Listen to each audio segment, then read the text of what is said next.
drops her jar right there and takes off for town to go get her people. Come out and see this man who told me everything I've ever done.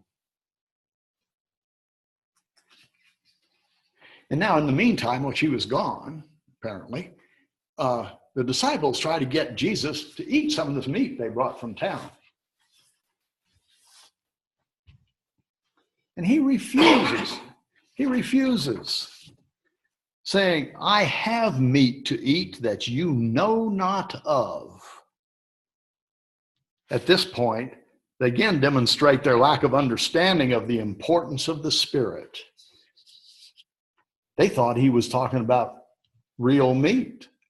Did somebody bring him some that we don't know about?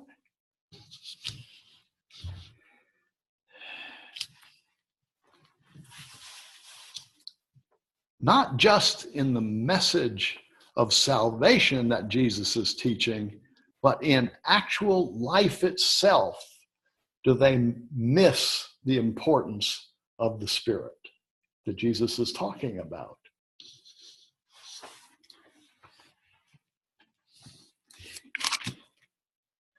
In verse 37, it says, Say not ye, there are 4 months that cometh before the harvest? Behold, I say unto you, lift up your eyes and look on the fields. Are they not white already to harvest? Talking about the people all around. They are the harvest.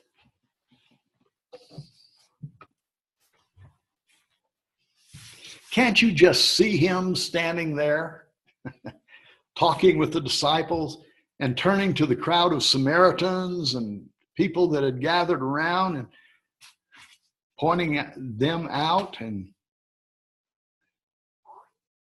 lift up your eyes and look at the fields. They're already white for the harvest.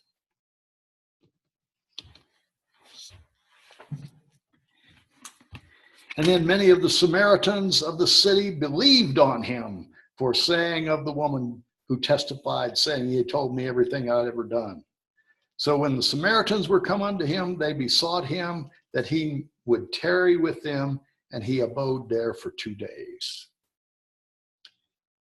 And many more believed on his words and were baptized.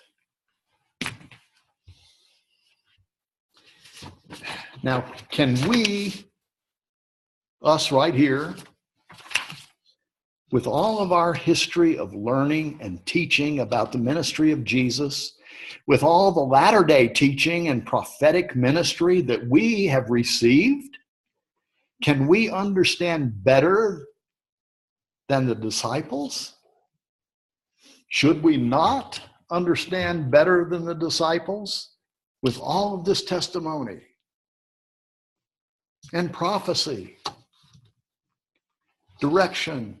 Should we not understand better than the disciples who had known Jesus, what, a couple of months maybe, and traveled with him and heard him preach? What about the Samaritan woman? She was enthralled and went running off to get her people, come hear this.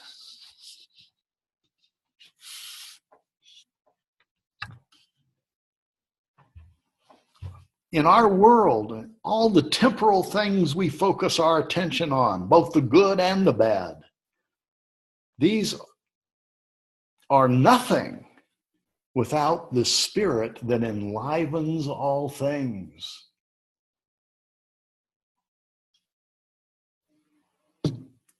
It's the meat that sustains us,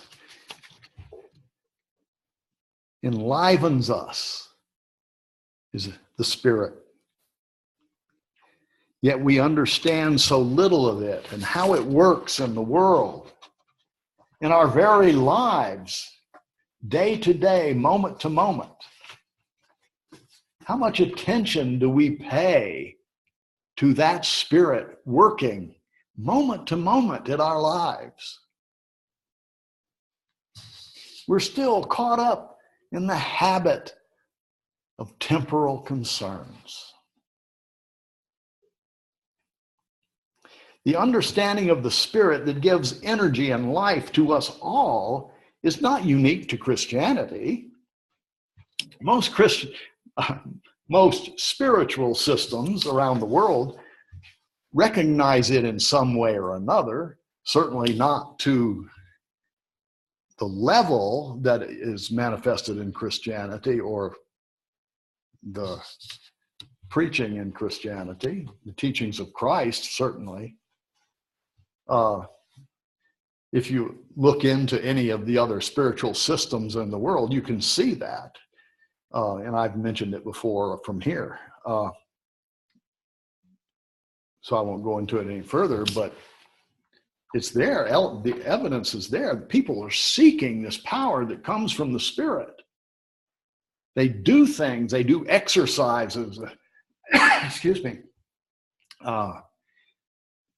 meditations and so forth for the express purpose of attracting this energy and being able to gain health and power from this and insight into life and so on. Well, Christ has taken it further, so to speak. He told us this Spirit would be our comforter. We could interact with it. We could know all truth through it. Don't we need to lift up our eyes and see the fields white, all ready to harvest, all around us? That is our work. And we have to tap in to that Spirit to have the power and energy to complete that work as Christ did. It's our job. Well, thank you.